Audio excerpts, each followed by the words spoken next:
factors that are affecting the Shanzai phenomenon.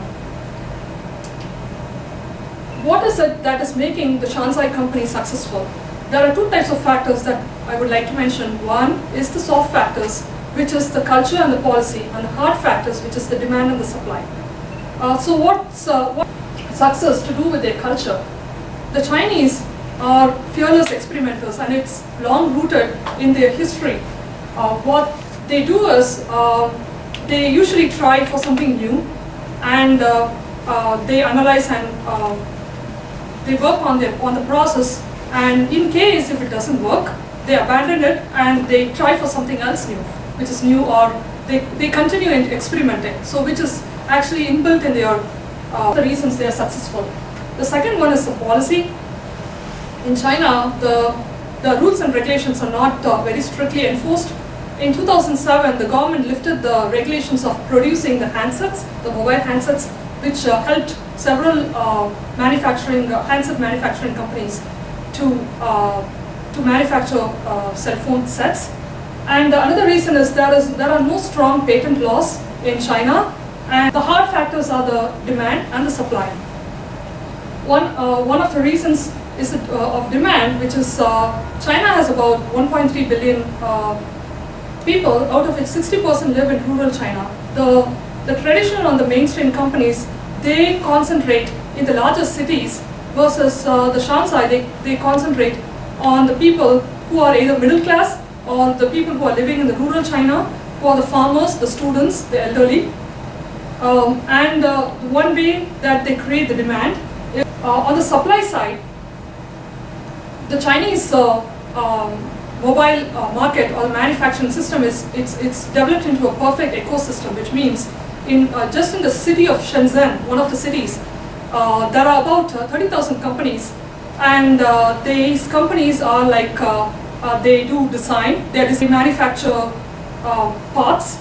These companies are all situated in about 15-mile radius, and it's very easy for the manufacturing companies to source something from them, do designs, get everything done at a quick time. The response time is really quick to the market demand, and they're able to bring it to the customer in a short period of time when compared to the traditional companies, which they are not able to.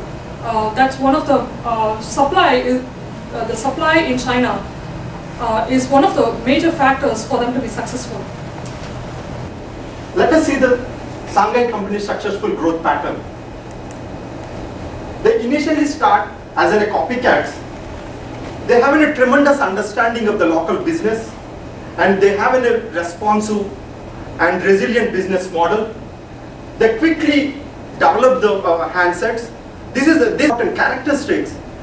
They build their competencies pretty high, pretty fast, and move up the ladder and develop their core capabilities. They based on the product development, research, and come into the next level of the value stream. After they got a sufficient profit margins, they invest into the future and become in a mainstream companies. Let us see the regulatory framework, how it is helping the Shanghai companies. The Chinese regulatory framework compared to the other world economies, it's not that stringent. They have two types of licenses. One is the product licenses and the other one is the network access licenses. Product licenses initially they introduced in 1999. They have done certain modifications in 2004 and 2007 they abolished. This abolition made the Shanghai companies come into a licensed product developers. Network access license is comparatively stringent, where when a new phone or device is introduced, they need a telecom communication certification, where they require a huge investment, and this taken 6 months of time to get a valid certification and get into the market. Usually the Shanghai companies won't go into this route because of the period, and they want to introduce pretty fast. Let's see the challenges facing Shanghai companies. The common challenges for the customers and the Chinese government are they produce in a low quality phones, and the physical safety issues are there. And they have the phones commonly have the exploding batteries. Most of the times it is injurious to the individuals who is carrying the mobiles.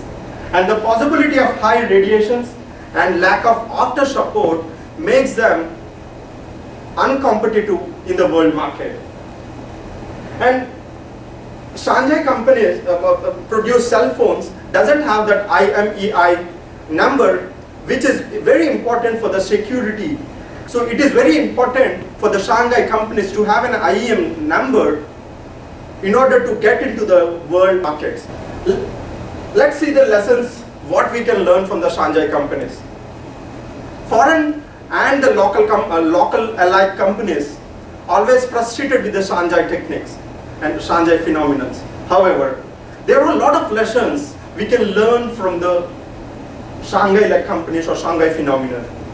They provide an instructive insights and a viable model how to exist and develop rapidly into the local markets, especially Chinese market.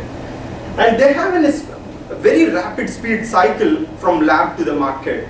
This will help us to introduce into the local market and make the benefits pretty quickly. And due to their guerrilla warfare strategies, we can understand how quickly they are coming in a global giants. These Shanghai companies teach us how to drive change instead of driven by change.